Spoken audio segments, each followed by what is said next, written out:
Welcome to another episode of the Plant Powered Show with your host Neil Damerell, founder of My Lifestyle Coach, bringing you simple and honest advice on the benefits of adopting a more plant-based diet, how it can transform your health and impact the world one meal at a time, plus mindset, fitness and fun. So without further ado, let's get into today's episode.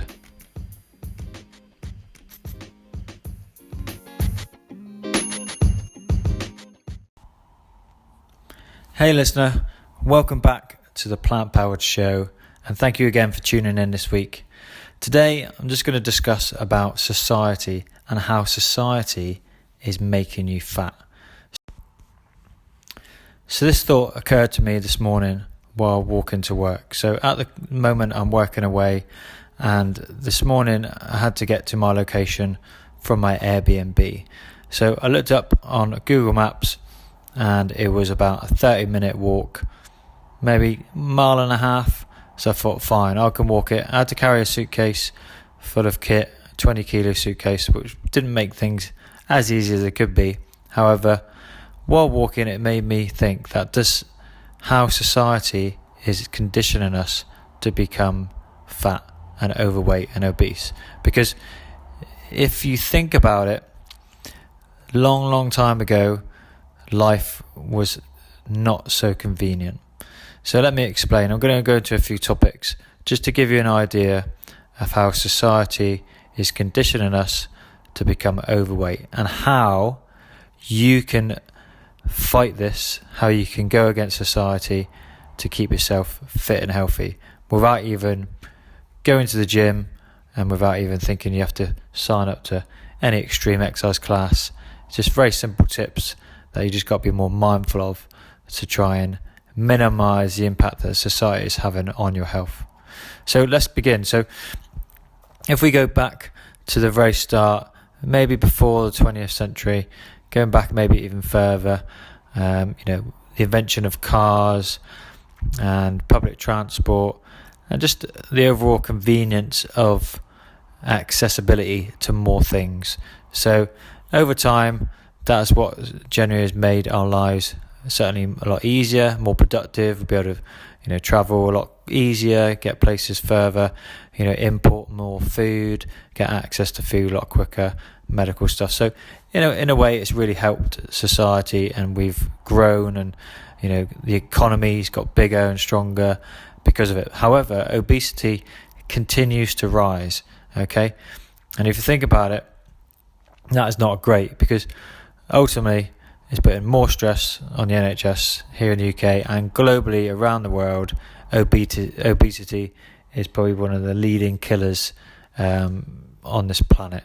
When you take into account how obesity can link to heart disease, diabetes, cancers, all these factors can be prevented if people were maintaining a healthier weight. Okay, but the difficult thing is that generally you're probably not at fault. Now, I'm going against a lot of my mottos here, where I do believe that we're in control of our own destiny. However, the environment that we're living in, especially in the Western society, where everything is designed to make our lives as easy as possible, it is becoming harder and harder then for you to manage your weight in this environment. So if you take an environment where you, for example, maybe it lived in Africa, where maybe a lot of villagers still have to walk 4 miles a day to school and back again. So kids from a young age are conditioned to walk early. In fact, the infants, when they're born, their parents get them to stand on their feet or hold them up so they're on their feet a lot earlier than kids in the UK or maybe in other Western cultures, that we sort of let our kids sort of start to walk when they kind of want to, sort of let them develop on their own. However, in Africa, a lot of mothers, and predominantly most of the mothers, have to work, go out and fetch water, go in, obviously cater for the family. So they have to make sure that their kid can then sort of almost function on their own and walk with them. They can't be carrying their kid around because they got to be carrying food and water, for example. So they get their kid to stand up, or they hold them up, and actually I think they use like an ointment which they kind of rub down their legs quite regularly, which tends to loosen up the muscles a lot easier, so straighten the legs out earlier on in the baby's life. So I think most babies over in Africa are walking before the age of 1, where maybe a lot of kids in the UK will be walking maybe slightly after that age, depending on obviously their upbringing and how, what their parents encourage them to do in terms of their, walking ability. So when you think about it, Africa, I know they're struggling with, famines and stuff, and, we're in a very more privileged position to have access to more food. However, they probably appreciate food a lot more because they have to go and work for it, like we do to a certain point, but a lot of them, people are still sort of living on farms. They have to walk, like I said, to school. There's an appreciation of everything that they've got, and very thankful for what they have access to. They certainly don't want handouts. Obviously, the charities that work tirelessly to help them, give them a better life, just helps them to be independent, not just giving them something where they haven't worked for it, but give them the opportunity to work for it. So access to clean water, healthcare, so then they can develop and sustain their own life in a healthy way.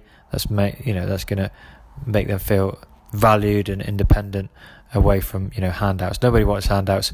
We just want the ability to be able to live our own lives with access to clean water, healthcare, sanitation, exactly, which is should be the right of every human being on this planet. Anyway, a little bit off topic when it comes to that, but when I'm going back to how they live, they are walking still to school. The kids value their education, so then they're walking up to 4 miles to school and then back again. However, kids in the UK are being conditioned by their parents to get dropped off at school.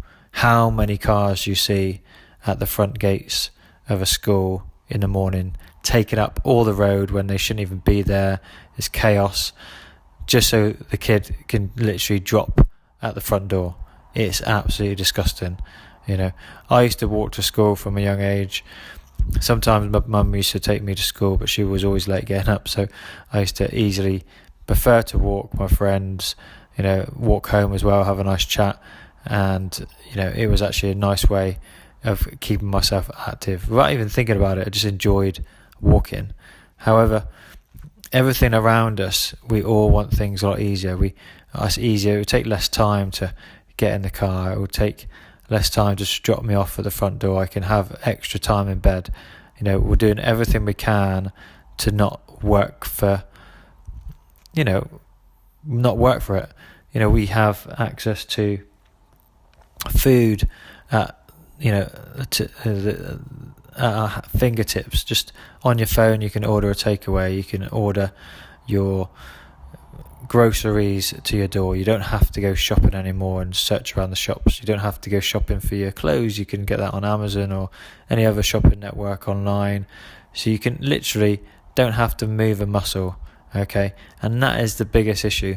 Society around us is conditioning us to do less and less.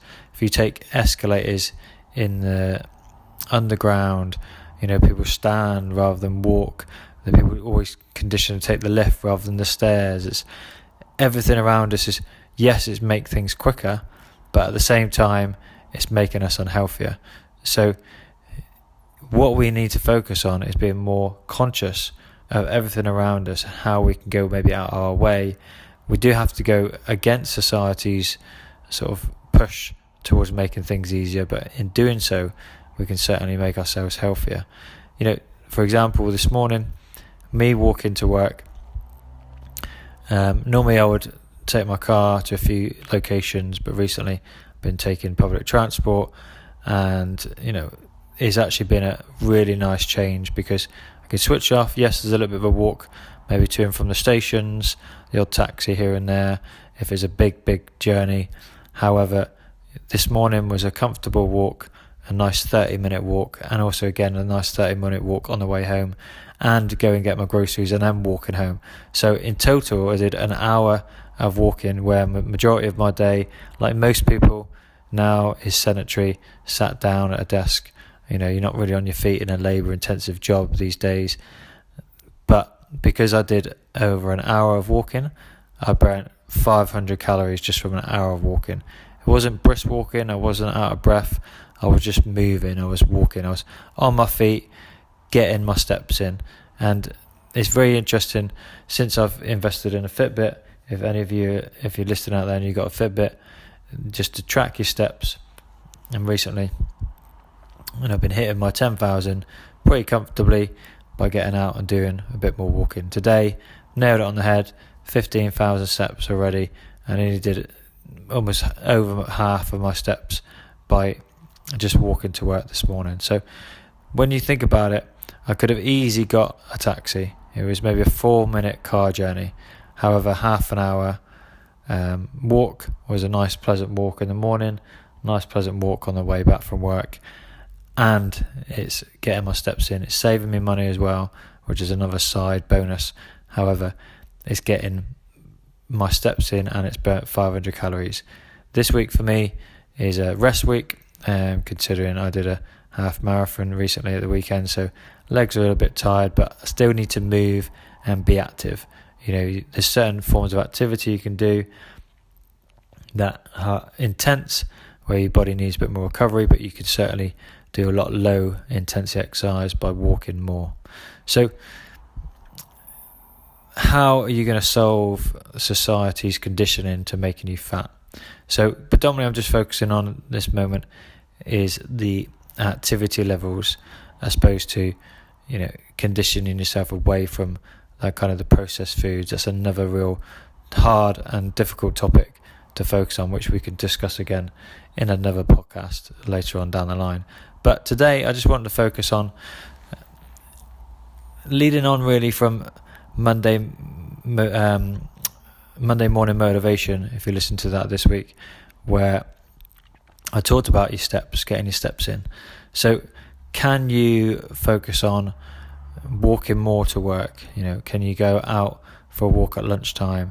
If you're walking to work, or you get the public transport to work and then you walk so far, can you get off half an hour or a few stops earlier and walk more? Or on the way home, again, get off the tube maybe a few stops earlier and walk that extra 20 minutes as opposed to walking 10 minutes right next to your door.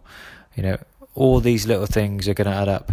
If you're in the tube or anywhere where there's a lift, if you work in an office and there's a lift or an escalator, but you can take the stairs every day. You'd be surprised if you're doing this on a daily basis how that's going to have a massive impact on your health. And certainly it's those kind of things that are really going to hold you in good stead. So people that are generally quite active on a daily basis without even going to the gym, sort of moving around all the time, sort of always on their feet, they're constantly burning calories. And that's why a lot of them tend to not really have too much of an issue with the weight. So even if some people go to the gym maybe for an hour each night, may still struggle with their weight, predominantly because the rest of the day they're sat down. We can spend as much as almost 20 hours a day sat down if you take into account going to sleep for 8 hours, maybe commuting in your car for an hour each way, and then sitting down for another 8 hours at work. All these factors predominantly going to increase your chances, obviously, of burning less calories throughout the day, and also going to have a higher chance of maybe gaining weight because you're more sedentary. So think about on a daily basis how active you can be. I'm got my trainers on so I can walk to work and then change into my comfortable work shoes, but it's more comfortable to walk in trainers, so it allows me to walk comfortably, keep things easy. So do as much as you can. Some people I suggest to, when I'm working, can you run to work? Is it a 15-minute run. It could be very, very short. If it's only like a 2-mile walk to work, could you run it if you've got access to showers where you can leave your stuff at work and then run it and then run home? That is pretty much going to be your recommended steps for the day. That's going to be your recommended 30 minutes of physical fitness. That's recommended minimum to achieve to minimize the impact and reduce the chances of heart disease, diabetes, without even you going out your way when you get home to go to the gym or make any more conscious effort to do so. So if you're just looking to keep yourself healthy, keep your weight down and try and add in more activity, these are great opportunities and great tips to do that. If you want to go out your way to the gym to do more running or gain some muscle by doing some weights, that might be a little bit more tailored to you if you've got any individual goals that you want to work towards. However, when it comes to just minimizing your chances of gaining some weight, reduces your chances of heart disease, diabetes. The body's designed to move, so the more you can move, the healthier you can be. So adding in those things to and from work, if you're cycling to and from work, can you cycle a bit longer on the way home? Just add in a little bit more, so you're not just going directly home. You can add in an extra 20 minutes. I finished at 5 today, got home at 6, but I've already done my hours walking. It was that extra half an hour. It's a nice way of unwinding, a nice way of switching off. But going back to the start when we were talking about how society conditioned you or will condition you to be less active, you do have to be very conscious on a daily basis, because it's very easy to go, I could just get the train and just go off that stop, or I can get off and take the car. It's easy. Even for myself at home, I could take the car to the supermarket and maybe to the gym. There's a supermarket a little bit closer. It takes a bit longer, probably be out of my way in an hour to walk it, but I've done that a few times, and it's probably better for me to do that rather than going to the other shop or have to drive, or going to the gym and then spending time in the car. It does save time, but sometimes maybe getting up a little bit earlier to walk, it's going to be helpful in the future, because you're just adding in more activity on a daily basis. Recently I walked to the cinema, which normally I'll take the bus, but I just thought I'll just walk and see how long it took me, and it only took me half an hour, 40 minutes, and it's a nice way of starting your evening off. So think about it now. The weather's getting better here in the UK. The lighter evenings are drawing out, so it's becoming a lot more comfortable to walk home. Again, a little bit comfortable to walk into work as well, with a lighter morning soon, with the clocks going back, or going forward actually, into spring. So look at all these opportunities now to try and be as active as possible. Okay, getting your 10,000 steps in, moving as much as you can. Every opportunity you see some stairs, get walking. Avoid anything that's easy. If you can make things more challenging on a daily basis, life will be easier for you. That's how you got to look at it. You have to put a bit of effort in to be challenged. However, things will become even easier for you in the future. So the things that you may find difficult now will become easier in the future, and that's the key. So you got to work hard for it, but it's not necessarily doing anything overly physical. It's just making a more of a conscious effort to kind of be a little bit uncomfortable by walking to work. Look at it in terms of saving money as well. That's also a good option. Look at how you maybe can save that. I spoke to a guy recently who gets off the tube a little bit earlier, so he's not going into zone 1, and that saves him an extra bit of money each time he does that, and then he walks the rest of the way rather than getting the bus. And I think over the year he saved over 600 quid just from doing that simple change. So look at it in other ways and how that can benefit you in other areas of your life, not just keeping active and keeping fit, and you will certainly reap the benefits in the future. So that's the end of today's episode. Thank you very much for tuning in. I hope you've really enjoyed this one. I'd love to hear from you if you've got any thoughts and comments. So please get in touch, and we'll see you next time.